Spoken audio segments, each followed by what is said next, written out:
なんと、母親と3人の子供が一夜にして殺害され、自宅まで薬物されたというのに、犯人は20年以上経った今も一切特定されていないのだ。20年以上も未解決なの？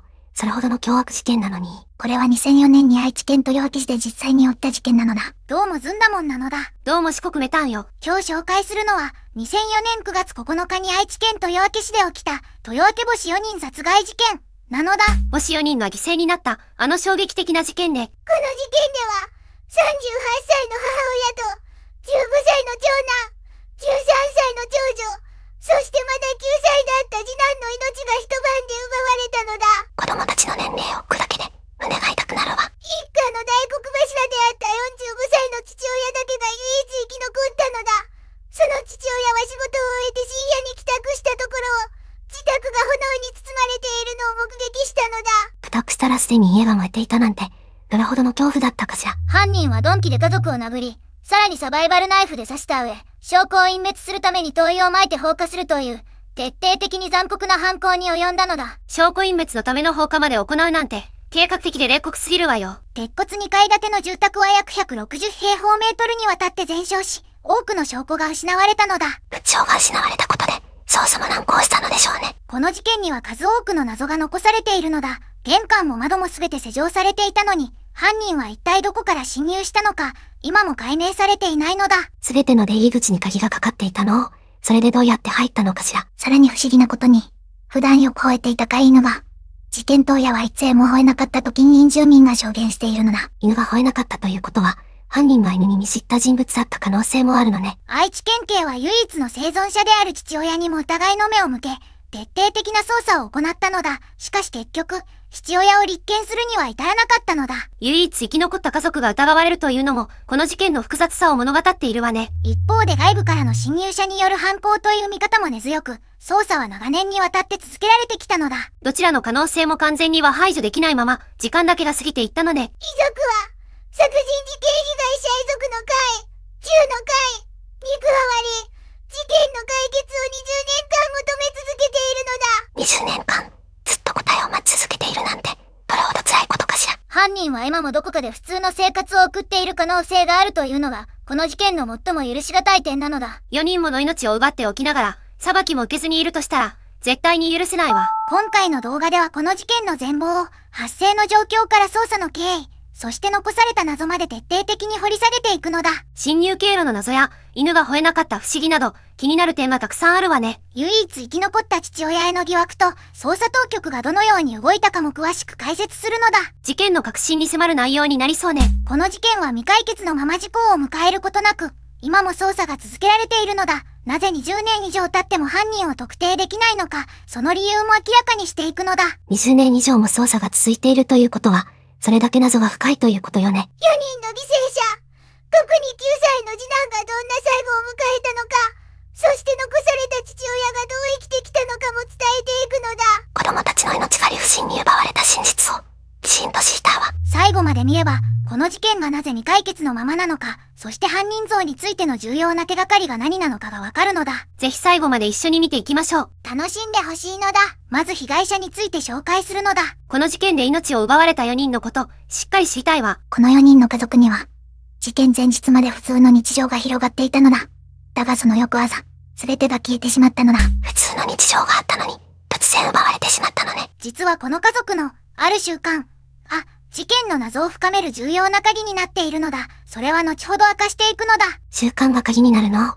気になるわ。まず家族の全体像から話すのだ。愛知県豊明市沓掛町に暮らしていたこの一家は、父親が45歳、母親が38歳、そして3人の子供たちがいたのだ。比較的若い家族ね。子供たちは何歳だったの？長男が15歳、長女が13歳、そして末っ子の次男がまだ9歳だったのだ。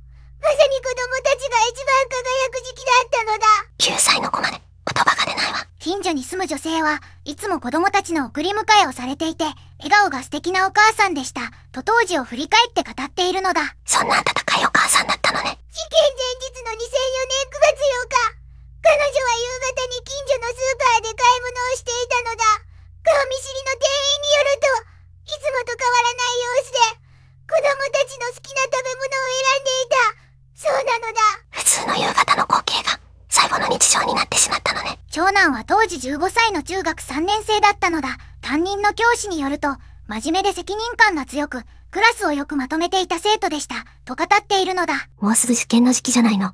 将来を楽しみにしていたでしょうに。同級生の証言によると、彼は受験前日の9月8日に、明日から勉強頑張るぞ、と話していたそうなのだ。その言葉が最後の会話になってしまったのだ。それが最後の言葉になってしまったなんて、胸が締めつけられるわ。長女は13歳で中学1年生だったのだ。近所の友人によると、明るくて優しくて、誰とでも仲良くなれる子だった、と語っているのだ。中学に入ったばかりで、これからという時期だったのね。彼女は絵を描くことが得意で、事件後に学校では彼女の描いた絵が展示されたと伝えられているのだ。その絵には家族みんなの笑顔が描かれていたそうなのだ。家族への愛情が伝わってくるわ。そして末っ子の次男は当時9歳、小学3年生だったのだ。近所の子供たちの間では、かけっこが誰よりも早い元気な子、として知られていたそうなのだ。まだ9歳の子が、本当に言葉が出ないわ。彼の担任教師は、前日も元気に学校に来ていて、給食をいつも残さず食べる明るい男の子でした。と振り返って語っているのだ。前日も普通に学校にいたのね。この家族には犬を飼っていたのだ。近隣住民によると、その犬はいつもよく吠えていて、見知らぬ人が来るたびに激しく吠えることで知られていたそうなのだ。犬を飼っていたの？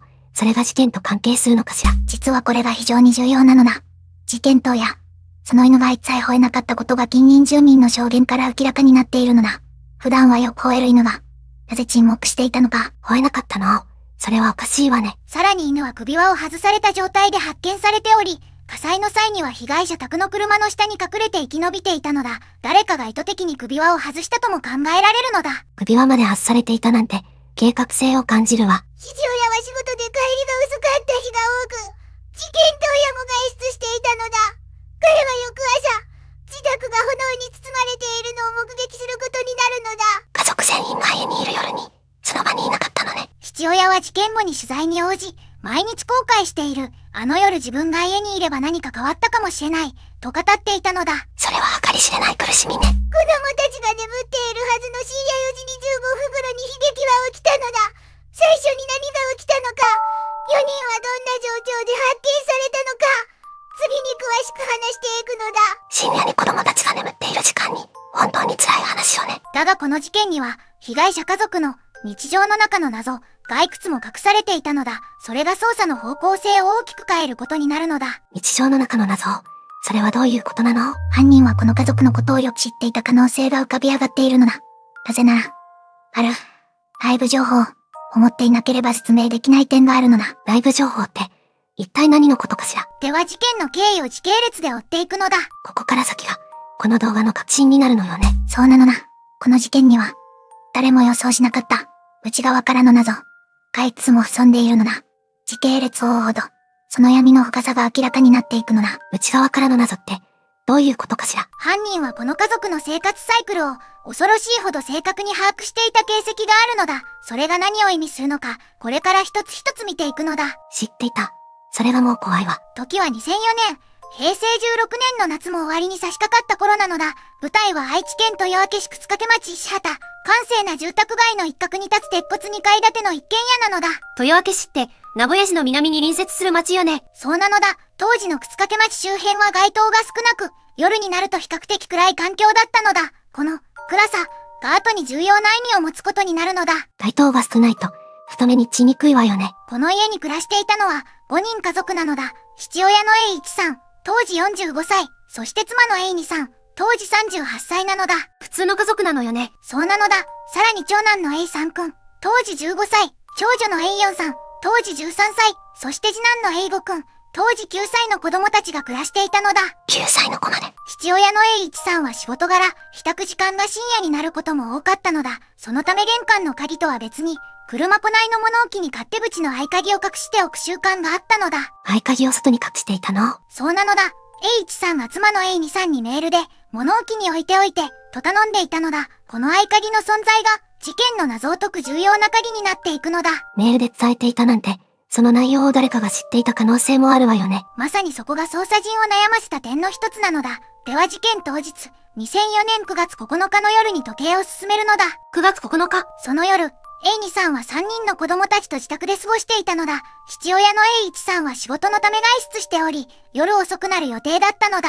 子供たちだけで母親と留守番していたので、近隣住民の証言によると、9月8日の夜から9日の深夜にかけて、被害者宅の周辺は静まり返っていたそうなのだ。当時を知る住民は、あの辺りは夜になると本当に暗くて、人通りも少なかった、と語っているのだ。そんな場所に子供たちだけで、と思うと心が痛いわ。エイニさんは夜のうちに子供たちを寝かしつけたと見られているのだ。15歳の長男エイさんくんは2階の自分の部屋で、13歳の長女と9歳の次男は各々の部屋で眠りについていたのだ。家族みんなが眠っていた時間に、そして2004年9月9日、午前4時25分頃なのだ。静まり返った住宅街に突然、異変が起きたのだ。午前4時25分って、まだ真っ暗な時間帯よね。そうなのだ。夜明けにはまだほど遠い。最も人の気が緩む時間帯なのだ。近隣住民が最初に気づいたのは火の手ではなく、空に立ち上る煙だったと伝えられているのだ。煙が吸ってあったの？そうなのだ。気づいた時には窓の外がオレンジ色に染まっていた。と近くに住む男性は語っているのだ。灯油特有の黒い煙が夜空に向かって立ち上り、辺り一帯に焦げた匂いが漂っていたのだ。灯油の煙。つまり、最初から放火するつもりだったのよね。そうなのだ。犯人は最初から証拠を消すために火を使うことを計画していたのだ。これは衝動的な犯行ではなく、周到に準備された計画的な犯行であることを強く示しているのだ。計画的に、それがまた恐ろしいわ。通報を受けた消防と警察が現場に駆けつけた時、鉄骨2階建ての住宅はすでに激しく燃え盛っていたのだ。消防隊員たちは懸命に消火活動に当たったが、火の勢いは凄まじかったのだ。全焼してしまったのよね。そうなのだ。最終的に住宅約160平方メートルが全焼したのだ。炎が収まり、消防隊員が内部に入った時、彼らは言葉を失う光景を目にしたのだ。何を見つけたの？焼け跡の中から、4人の遺体が発見されたのだ。妻のエイニさん、長男のエイサン君、長女のエイヨウさん、そして9歳の次男エイゴ君の4人なのだ。子供たちまで。遺体の状態から、4人はただ火災で亡くなったのではないことがすぐに判明したのだ。搬送された遺体を調べた検察の鑑定によって、衝撃的な事実が明らかになるのだ。火災だけじゃなかったの4人は鈍器で激しく殴打された上、サバイバルナイフで突き刺されていたのだ。犯人は眠っている家族を次々と襲い、手をかけた後に灯油を撒いて火をつけたのだ。眠っているところ、最低よ。子供たちは抵抗する間もなかったと考えられているのだ。9歳の次男エイゴ君は就寝中に突然の暴力にさらされ、何が起きたかさえ理解できなかったはずなのだ。幼い子が、どれほど恐ろしかったか。一方、唯一の生存者となった父親の栄一さんはこの夜、仕事で外出していたのだ。帰宅した際に自宅が炎に包まれているのを目にして、仰天したと伝えられているのだ。父親はその場にいなかったの？そうなのだ。エイチさんは帰宅した時、すでに火は回っており、中に入ることもできない状況だったのだ。駆けつけた捜査員にエイチさんが最初に放った言葉は、家族は中に、だったと伝えられているのだ。それは、どれほどの恐怖だったかしら。ここで捜査員たちが最初に不思議に思ったことがあるのだ。それはこの家で飼われていた犬の存在なのだ。犬？被害者宅では犬を一匹飼っており、普段はよく吠える犬として近所でも知られていたのだ。ところが事件当夜、近隣住民の誰一人として、犬の吠える声を聞いていない、と証言しているのだ。ええ、よく吠える犬なのに、一切吠えなかったの？それだけではないのだ。翌朝、現場を確認した捜査員がさらに驚く事実を発見したのだ。犬の首輪が外されており、火災時には被害者宅の車の下に隠れて生き延びていたのだ。首輪が外されていたって、どういうこと？犬が自分で首輪を外すことはできないのだ。つまり何者かが意図的に首輪を外したか、あるいは犬が犯人に対して吠えなかったということを意味しているのだ。犬が吠えなかったということは、犯人を知っていた可能性があるということかしら。捜査陣の間でもまさにその点が注目されたのだ。通常、見知らぬ人間が深夜に家に近づけば、案件は必ず吠えるのだ。それが一切なかったという事実は、捜査の方向性に大きな影響を与えたのだ。これは確かに、内側の謎。ね。次に捜査員たちが注目したのは、侵入経路の謎なのだ。現場を詳しく調べたところ、玄関、勝手口、1階のすべての窓は鍵が閉まっていたのだ。全部施錠されていたの？高熱で変形し確認できない窓も一部あったが、確認できる限り全ての1階の出入り口は施錠されていたのだ。唯一、2階の長男の部屋の窓だけが網戸の状態だったのだ。2階の窓から入ったとは考えられないの？捜査員たちはその可能性も検討したのだ。だが2階に登るためにははしごが必要なのだが、はしごをかけた後など、外部から侵入した形跡が一切見つからなかったのだ。形跡がない。じゃあどこから入ったの？そこで浮上したのが、車庫内の物置に隠されていた勝手口の合鍵なのだ。事件後に確認したところ、この合鍵は物置の中に残っていたのだ。鍵は残っていたの？でも、残っていたからといって、犯人が使わなかったとは言い切れないのだ。合鍵を使って侵入し、退出後に元の場所に戻した可能性は排除できないのだ。そしてこの合鍵の場所を知っていたのは、家族とごく限られた人物だけだったのだ。鍵の隠し場所を知っていた。それは本当に身近な人間ということよね。そうなのだ。H さんが妻にメールで、物置に置いておいて、と伝えた情報が何らかの形で外部に漏れた可能性があるのだ。あるいは日常的にその行動を観察していた人物がいた可能性もあるのだ。普通の家族の、普通のやりとりが、狙われたのかもしれないのね。さらに捜査陣が注目したもう一つの事実があるのだ。犯人は現場の貴金属類や預金通帳などには一切触れていないのだ。盗もうとしなかったの？そうなのだ。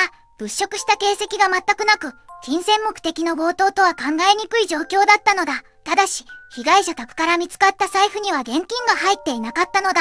財布に現金がなかったって、犯人は持ち去ったの？それも不明なのだ。放火により保管していた現金が消失した可能性もあるという見方もあったのだ。いずれにしても、犯行の動機が金銭目的ではないことを示す状況証拠が重なっていたのだ。じゃあ何のために？それが最大の謎なのだ。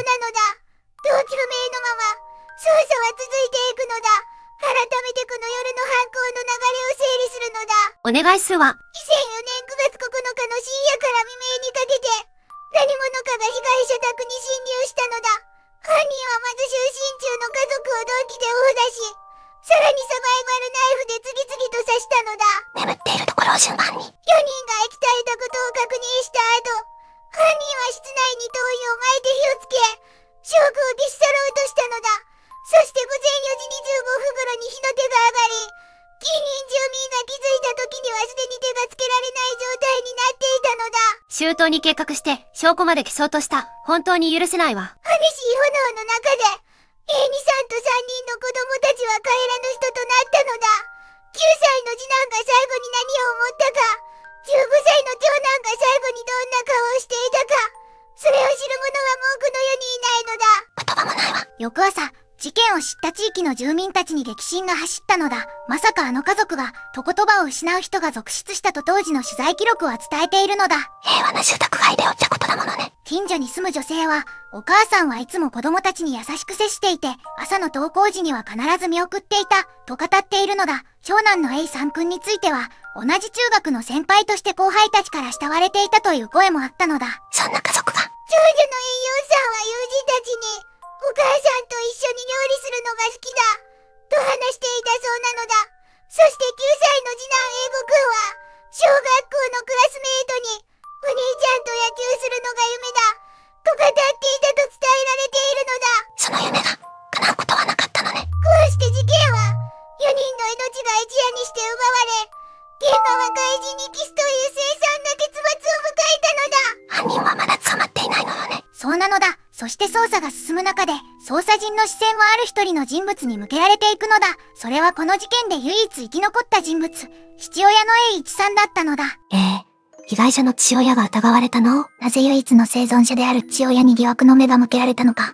その理由は視聴者の誰もが言葉を失うほど複雑な事情が絡み合っていたのだ。次に関係者の状況や捜査の焦点について見ていくのだ。疑われた父親の A1 さんについて、詳しく知りたいわ。この事件で捜査線上に浮かんだのは、家族を失った当の父親 A1 さん、当時45歳だったのだ。被害者であり、疑惑の人物でもある、とても複雑な立場ね。ここで明らかになるのは、誰も予想しなかった真実なのだ。A1 さんとその家族の間には、表からは見えない深い亀裂が走っていたのだ。表からは見えない亀裂？どういうことなの？近所の住民によると、A1 さん一家は、ごく普通の家族に見えていたそうなのだ。しかしその内側には、積み重なった問題が静かに蓄積されていたのだ。傍から見ると幸せな家庭に見えていたのね。それが余計に胸に刺さるわ。A1 さんは愛知県県内に自宅を構え、建設関係の仕事に従事していたのだ。仕事の帰宅時間が深夜になることも多く、家族と過ごす時間は限られていたのだ。仕事が忙しくて、家にいる時間は少なかったのね。そうなのだ。さらに栄一さんの生い立ちに目を向けると、幼少期から几帳面で感情を表に出さない性格だったと、かつての知人が語っているのだ。感情を出さない人ってなかなか本心がわからないわよね。栄一さんは学校を卒業後、建設関連の会社に就職し、真面目に働いてきた人物だったのだ。同僚からは、口数は少ないが仕事は丁寧だ、と評されていたそうなのだ。表面上は問題のない人物に見えるわね。しかした丁寧の実態は異なっていたのだ。栄美さんと子供たちは、栄一さんとの関係に悩んでいた形跡があると、栄美さんの親族が証言しているのだ。家族の中で何か問題があったの？栄美さんの親族によると、栄一さんは家族に対して高圧的な態度を取ることがあり、栄美さんが相談を持ちかけることもあったそうなのだ。ただし具体的な暴力などの記録は残っていないのだ。声に出せない苦しみを抱えていたのかもしれないわね。そして捜査が進むにつれて、栄一さんをめぐるある事実が浮かび上がってきたのだ。事件当夜、栄一さんは自宅を不在にしており、火災の通報を受けて現場に駆けつけたと話していたのだ。当夜は外にいたの？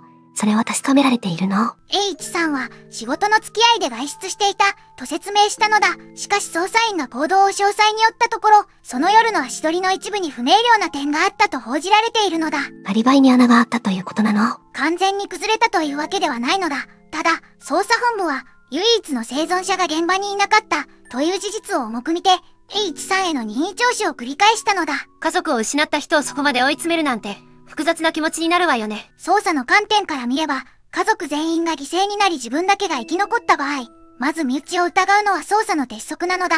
統計的にも、家族間の犯罪は全命令事件の中で高い割合を占めるのだ。それは理屈ではわかるわ。でも当事者にとっては辛い経験よね。栄一さんは聴取のたびに、自分はやっていない、と否定し続けたのだ。しかし捜査本部は2004年9月の事件発生から数ヶ月にわたり、栄一さんを最重要参考人として扱い続けたのだ。犯人が捕まらない間、ずっと疑いの目にさらされていたのね。さらに捜査が進む中で、栄一さんの経済状況にも注目が集まったのだ。当時、住宅ローンや複数の借り入れがあったことが明らかになり、捜査員はその動機の可能性を検討したのだ。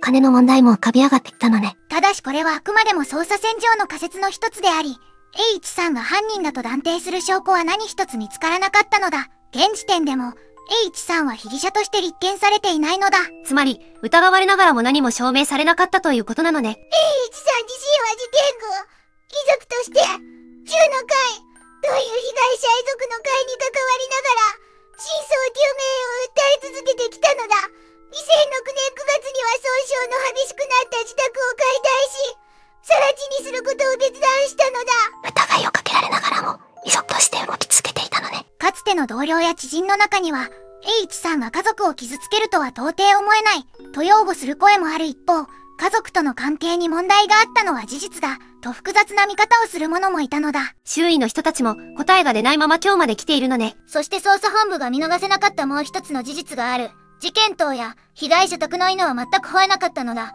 普段はよく吠える犬が、なぜ沈黙していたのかという謎だったのだ。その沈黙が、一体何を意味するのかしら。犬が吠えなかったということは、犯人が犬にとって、見知った人物、だった可能性を示唆するのだ。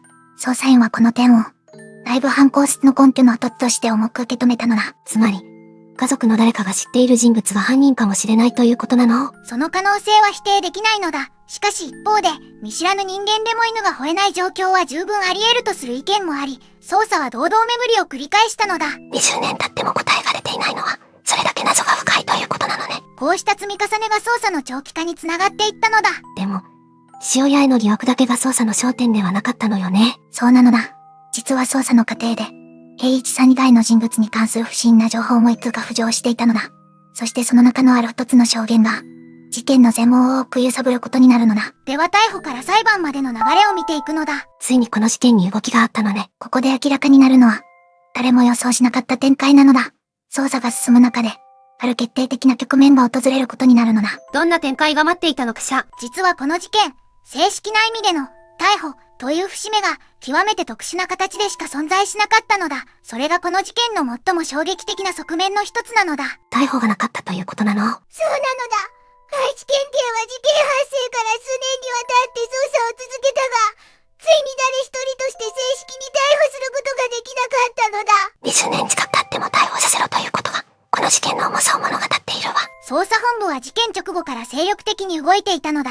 2004年9月9日の事件発生から数日以内に、愛知県警捜査一課と愛知警察署に特別捜査本部が設置されたのだ。初動捜査はどのように進んでいったのかしら。捜査員は周辺住民への聞き込みを徹底的に言ったのだ。近隣住民によると、捜査員が連日のように各家庭を訪問し、事件当夜に不審な人物や車を見かけなかったか確認して回っていたそうなのだ。それだけ広範囲な捜査をしていたのね。唯一の生存者である A1 さんは、事件も間もなく任意同行を求められ、警察による事情聴取を複数回にわたって受けることになったのだ。任意同行ということは、強制ではなかったのね。そうなのだ。あくまで任意の協力要請という形だったのだ。しかし周囲の目には、A1 さんが最重要参考人として捜査線上に浮かんでいることは明らかだったのだ。本当に犯人ではないとしたら、家族を失った上に疑われ続ける苦しみは想像を絶するわ。A1 さんは一貫して疑惑を否定し、捜査に協力する姿勢を示し続けたのだ。当時を知る知人によると、A1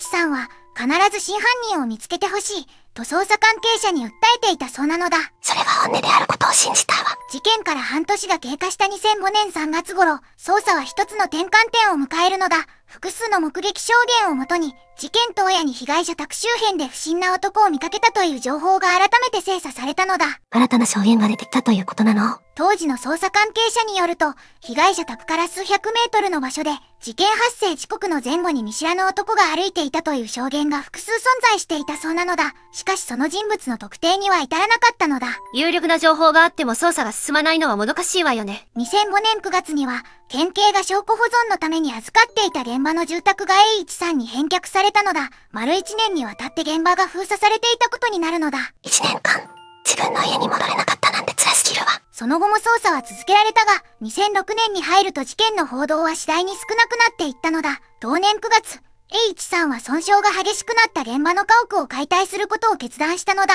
事件から2年が経ち、解体を決めたのね。それがどれほどの苦渋の選択だったか。A1 さんは、せめて3回忌までは残したい、と話していたそうなのだが、いたずらや心ない行為が相次いだことも解体を決意させた理由の一つだったのだ。事件とは無関係の人間が現場を荒らすなんて、遺族への二重の暴力よ。この事件において、裁判という段階は、現在に至るまで一度も開かれていないのだ。逮捕者がいない以上、法廷の場で事実が明かされることもなかったのだ。つまり20年間、司法の判断すら下されていないということなの？そうなのだ。加害者として特定された人物がいない以上、裁判という形での解決は存在しないのだ。遺族にとってこれがどれほどの苦しみかは、想像するだけで胸が締め付けられるのだ。裁判もなく、判決もなく、ただ時間だけがしていくのね。殺人事件の時効はかつて15年だったのだが、2010年の刑事訴訟法改正によって控訴事項が廃止されたのだ。この事件はその改正の恩恵を受け、永久に捜査の対象であり続けることになったのだ。時効廃止は遺族にとって唯一の救いかもしれないわ。A1 さんはその後、殺人事件被害者遺族の会、中の会を通じて事件の風化を防ぐための活動を続けているのだ。事件から20年が経過した2024年にも、当時を取材した記者が A1 さんに話を聞いた記事が掲載されているのだ。20年間、太りで戦い続けているということが胸に刺さるわ。A1 さんは取材に対し、今も真相解明を強く求める思いを語っているのだ。家族の無念を晴らすためにも、必ず犯人を捕まえてほしい、という言葉が伝えられているのだ。その言葉の重さは、被害者の父であり夫である人だからこそのものね。こうして正式な逮捕者も裁判も存在しないという、異例の未解決という状況が続いているのだ。答えのない時間が20年以上続いているということは、いかに残酷かが伝わってくるわ。だがこの事件には、まだ語られていない深い謎が残されているのだ。捜査の過程で浮かび上がってある重要な証言が、事件の構造根底から覆す可能性を秘めているのだ。まだ隠された真実があるということなの？そしてその証言が示す人物像は、捜査関係者すら想定していなかったものだったのだ。次のブロックで、この事件が抱える最も深い闇に踏み込んでいくのだ。その後はどうなったのかしら？事件から20年が経った今もなお、この事件の関係者たちは深い傷を抱えたまま生きているのだ。20年も経つのね。それでも解決しないままなの？そうなのだ。そしてここで明らかにするのは、唯一の生存者である父親 A1 が事件後どのような日々を送ったか、そして遺族や地域社会がどう反応したかという、誰も語りた誰も語りたがらなかった。というのが気になるわ。父親栄一は事件直後から愛知県警の強い疑いを向けられたまま、日常生活を送ることを余儀なくされたのだ。逮捕もされず、しかし無実とも断言されないという、極めて過酷な立場に置かれたのだ。それは本当に苦しい状況ね。当時を知る地域の関係者によると、事件後しばらくの間、栄一の周囲では近隣住民が鳥を置くようになったそうなのだ。かつて家族と共に暮らした楠掛町の住宅街で、栄一はほとんど孤立した状態に置かれていたと伝えられているのだ。疑いをかけられたまま生き続けるというのは、どれほど辛いことかしら。しかし2006年9月、事件からちょうど2年が経った頃、栄一はその自宅を解体し更地にすることを手伝いしたのだ。損傷が激しくなったことに加え、心ないものによるいたずらが相次いだことが理由だったと伝えられているのだ。いたずらですって？遺族が住んでいた家に？最低だわ。当時を知る近隣住民は、夜中に不審な人物が現場周辺をうろつくことがあった、と語っているのだ。遺族の傷口に塩を塗るような行為が繰り返されたのだ。そのような行為が続いていたとは、遺族の苦しみがさらに深まるばかりだったわね。栄一の親族によると、栄一は事件後しばらくの間、食事もほとんど取れない状態が続いていたそうなのだ。仕事にも支障をきたし、一時期は日常生活を送ることすら困難だったと伝えられているのだ。当然よね。医者にして妻と子供3人を失ったんですもの。栄一の親族はまた、あの人は笑えなくなった、と語っているのだ。かつて家族と笑い合っていた男性が、事件後は表情を失ったまま日々を過ごしているというのだ。その言葉だけで、失ったものの大きさが伝わってくるわ。被害者の遺族でもある父親栄一は、殺人事件被害者遺族の会、中の会、という団体を通じて声を上げ続けているのだ。この会は未解決事件の被害者家族が集まり、社会に向けて真相究明を訴える活動を言っているのだ。遺族自身が声を上げるしかない状況なのね。2024年3月、中日新聞は事件から20年の節目に合わせた特集記事を掲載したのだ。当時取材を担当した記者が改めて栄一に話を聞き、その思いを報じているのだ。20年経っても司祭を受け続けるというのは、それだけ真実を求めているということよね。栄一は取材に対し、事件が未解決のまま20年が経過したことへの深い無念を語ったと伝えられているのだ。犯人に一言言いたい、という言葉が、記事の中に静かに記されていたそうなのだ。その、一言の重さは、当事者にしかわからないわ。捜査の面では、愛知県警捜査一課と愛知警察署の特別捜査本部が今も捜査を継続しているとされているのだ。しかし公開されている情報は極めて少なく、捜査の進展は外部からはほとんど見えない状態にあるのだ。20年も経って、まだ情報すら出てこないなんて。時効という概念について触れておくと、日本では2010年の刑事訴訟法改正により、殺人罪を含む重大事件の控訴事項が廃止されたのだ。つまりこの事件は、理論上は何年もであっても犯人が特定されれば起訴できるのだ。時効がないということは、まだ解決の可能性があるということね。その通りなのだ。遺族にとってこの法改正は、わずかな希望の光でもあったと伝えられているのだ。しかし希望がある一方で、歳月が証拠を風化させ、目撃者の記憶も薄れていくという現実もあるのだ。希望と絶望が同時に存在しているのね。現当時9歳だった次男英語と同じ小学校に通っていた同級生は、現在は30代になっているのだ。春本同級生は、あの子のことは今でも忘れられない、と語っており、被害者の記憶は地域に静かに刻まれているのだ。子供の命が奪われた傷は、周囲の人たちの心にも残りつけるのよね。長女栄四と同じ中学に通っていた元同級生も、明るい子だった。と当時を振り返っているそうなのだ。13歳という若さで命を奪われた少女の笑顔が、友人たちの記憶の中に今も生きているのだ。その笑顔が犯人によって永遠に奪われてしまったなんて、許せないわ。この事件が社会に与えた影響は小さくないのだ。未解決のまま長年にわたって報じられてきたこの事件は、未解決事件における遺族支援のあり方や、捜査情報の公開範囲について、改めて問い直すきっかけにもなったのだ。未解決事件の遺族が置かれた状況を、社会全体が考えるべきよね。栄一は事件後も変わらず、妻と3人の子供たちが眠る場所に手を合わせ続けているのだ。その姿を知る関係者は、あの人の背中はいつも寂しそうだ、と語っているのだ。遺族の苦しみは今も続いているのだ。でも、この事件にはまだ語られていない側面があるんでしょう。そうなのな。実はこの事件をめぐって、捜査関係者の間で密かに語られてきたある重要な情報が存在するのだ。それは、犯人像に関する全く新しい視点を示すものだったのだ。新しい視点って、どういうことなの？そしてその情報が正しければ、この事件の動機と犯人の正体は、私たちが想像していたものとは全く異なるものになるのだ。次のブロックで、その衝撃の可能性に迫っていくのだ。この事件が社会に与えた影響について話すのだ。この事件、単なる未解決事件で終わっていないの？そうなのだ。実はこの事件が明らかにした社会の花は、今の日本にもそのまま残っているという見方があるのだ。それって、どういうこと？捜査関係者の間では、この事件を機に、住宅街の夜間防犯体制がいかに脆弱だったか、改めて問われたのだ。事件当日も現場周辺は街灯が少なく、深夜4時台でも犯人が自由に動き回れる環境が整っていたのだ。つまり、街の構造自体が犯罪を生みやすかったってことね。さらに衝撃的なのは、これだけ凄惨な事件でありながら、近隣住民が異変に気づけなかったという事実なのだ。地域のつながりが薄れていたからこそ、見過ごされてしまったのね。この事件は防犯の観点から愛知県警にも深刻な反省をもたらしたのだ。事件後、愛知県警は管内の住宅街における夜間パトロール強化と防犯灯の増設を各自治体に要請したのだ。制度として動いたのね。でも、それだけで十分だったのかしら。十分ではなかったという見方が根強いのだ。犯罪心理学の専門家によると、この事件のような計画的侵入殺人は、防犯カメラの設置率が低い地域を明確に狙う傾向があると指摘されているのだ。計画的に、防犯の薄い場所を選んでいたということを。そういう見方があるのだ。2004年当時、豊明市沓掛町周辺には防犯カメラがほぼ存在しなかったのだ。犯人が証拠を残さず逃走できた背景には、こうした監視インフラの整備不足があったと分析されているのだ。カメラがあれば、犯人が映っていたかもしれないわよね。法制度の面でも大きな問題が浮かび上がったのだ。当時の日本では、家族内での不審な生存者に対して任意捜査以上の強制捜査に踏み込むための要件が非常に厳しく、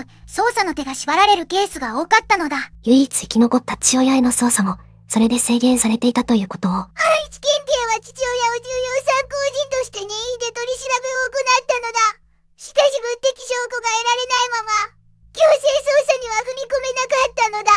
この画像差を長期化させた一因だという指摘があるのだ。証拠がなければ動けない、法律の限界というものがあるのね。ここで少し踏み込んで考えてみたいのだ。どんな角度から考えるの？まず心理的考察という視点で見ると、この事件の犯人が誰であれ、4人を次々と殺害し放火するという行為には、並外れた感情の遮断が必要だという見方があるのだ。つまり、普通の精神状態ではできない犯行ってこと？犯罪心理学者の分析によれば、このような多重殺人、放火の組み合わせは、証拠隠滅への脅迫的な執着、または極度の憎悪と支配欲のいずれかが動機となる場合が多いと指摘されているのだ。感情のコントロールを失った衝動犯ではなく、冷静な計算があったということかしら。そういう見方が有力なのだ。鈍器とサバイバルナイフを使い分け、4人全員を確実に仕留めた上で放火するという手順には、事前の準備と強い意志が必要なのだ。これは衝動的な犯行ではなく、少なくとも部分的に計画されていたという見方があるのだ。だからこそ20年以上経っても解決しないのね。次に環境的考察という視点で見ると、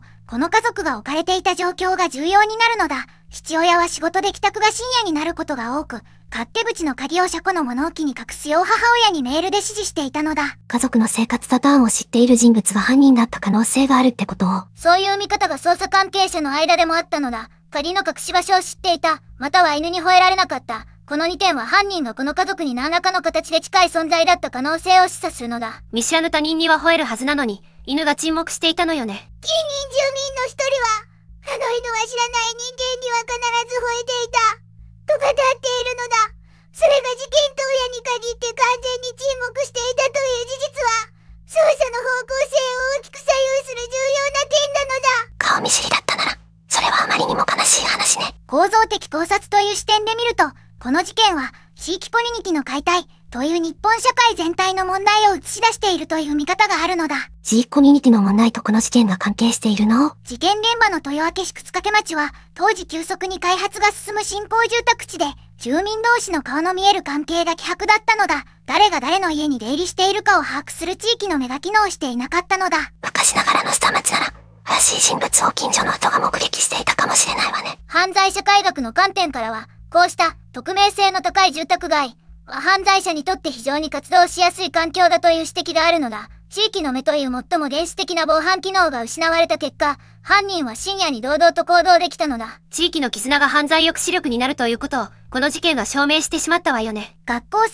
度の面でも問題があったのだ。15歳の長男と13歳の長女は地元の学校に通っていたが、学校側がこの家族の異変を事前に察知する仕組みはなかったのだ。子供たちには何の落ち度もなかったのに、守られなかったのね。9歳の次男も含め、子供3人が命を落としたという事実は日本社会に深い衝撃を与えたのだ。